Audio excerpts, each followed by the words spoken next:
ஒரே வகையான இன்கம் இருக்கிறவங்களுக்கு என்ன மாதிரி நிலமை அப்படின்ற விஷயத்தை நான் வந்து சொல்கிறேன் இன்றைக்கி. எல்லோரும் பார்த்து பார்ப்போம். ஐடி ஃபீல்டில் வந்து அமெரிக்கன் கம்பெனி கோயம்புத்தூரில் வந்து நிறைய பேருக்கு வேலை இல்லை. திடீர்னு ஒன் டேயில் நைட்டில் வந்து ஒரு மெயில் கொடுத்துட்டு ஷட் பண்ணிட்டாங்க. ஏன்னா அந்த வேலையை நம்பி இருக்காங்க. நமக்கு தெரிஞ்ச பிரதர் ஒருத்தர் வந்து டியூ கட்டணும் பைக்குக்கு பர்சனல் லோன் வாங்கியிருக்காங்க. எப்படி வந்து மாதம் வந்து ஒரு 14,000 பக்கம் வந்து லோன் மட்டும் கட்டணும். இப்போ அவருக்கு என்ன ஒரு 25,000 கிடைக்கணும் வைங்க. அவருக்கு அது ஒரு இன்கம் தான், வேறு வந்து பண்ணலை.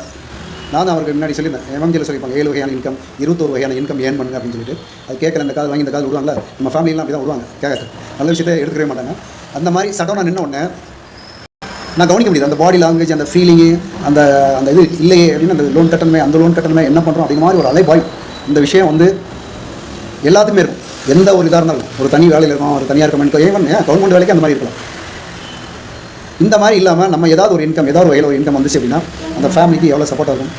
இந்த விஷயத்தை நீங்கள் எப்படி பார்க்குறீங்க? நீங்கள் ஷேர் பண்ணலாம்.